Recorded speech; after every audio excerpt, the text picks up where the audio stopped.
Lunar phases. The moon's cycle of phases cover 29.5 days, one lunar month. It starts with a new moon, where the moon is aligned with the sun.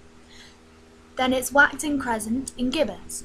Then a full moon, where the moon is directly opposite the sun. Then it's a waning gibbous and crescent. The moon reflects sunlight. This makes it visible. So the phase of the moon, the visible part, depends on where it is in its Earth orbit in relation to the sun. Eclipses. An eclipse. The sun and moon appear the same size in the sky. The sun is about 400 times further away from Earth than the moon, but it is also about 400 times larger. Therefore, the angular sizes of the sun and moon are almost exactly the same when observed from Earth. When the moon passes directly in front of the sun, it can obscure light from the sun's photosphere. The result is a total solar eclipse for observers in the dark shadow, umbra, on Earth. During totality, the sky darkens, some brighter stars are visible, the temperature drops, and the sun's corona is visible. Baily's beads are small, bright spots of sunlight caused by sun's rays shining through valleys on the moon, and they occur at the beginning and end of totality. When just one bead is visible, there is a diamond ring effect. Solar eclipses occur at new moon and generally last a few minutes, but they do not occur every new moon.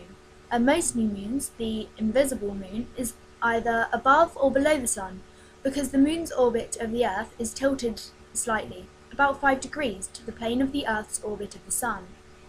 If the moon only partly obscures the sun's light, i.e. part of the Earth's surface lies in the penumbra, it is a partial solar eclipse. Lunar eclipses. During a lunar eclipse, the Earth casts a shadow preventing sunlight reaching the moon. Lunar eclipses do not take place every full moon, and the Earth's is larger, so its shadow is larger. The chance of a moon falling into this is more probable than a solar eclipse. Total lunar eclipses are visible from most of Earth's hemisphere facing the moon, Earth's night side, therefore more common than solar eclipses. Totality can be from 30 minutes to 1 hour, and the whole eclipse can last several hours. The moon appears as a red or copper full moon. Light from the sun passes through Earth's atmosphere. Most blue light scatters, leaving red light. Red light is refracted by the Earth's atmosphere, illuminating the moon. The Earth prevents only some of the sun's light falling on the moon. The curved shadow of Earth is seen on the full moon during a partial lunar eclipse. Time. The Earth spins west to east, anti-clockwise if viewed above the North Pole, in 23 hours 56 minutes. Plus 4.1 seconds is a sidereal day, which is the same time taken for successive crossings of a given star across an observer's meridian. 24 hours is a solar day. Same time taken for successive crossings of the sun across an observer's meridian. The extra 4 minutes are needed. During one complete Earth rotation, the Earth moves slightly in its orbit of the sun.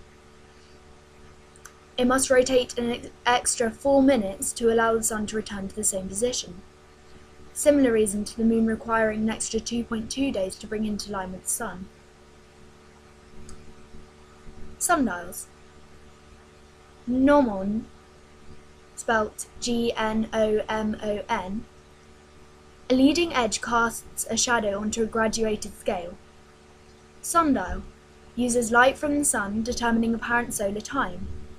A watch or clock reads mean solar time, Greenwich Mean Time. Aurorae. There are the Northern Lights, Aurora Borealis, and the Southern Lights, Aurora Australis. They are usually only visible from high latitudes, observed at lower latitudes when solar activity is high. It appears green, red, and yellow. It's caused by electrons from solar wind, which are accelerated to high speeds in the Earth's magnetic field, exciting atoms and molecules of oxygen and nitrogen in the upper atmosphere, heights between 100 to 1,000 kilometers. As the atoms or molecules de-excite, they emit light at certain wavelengths, characteristic of the element concerned.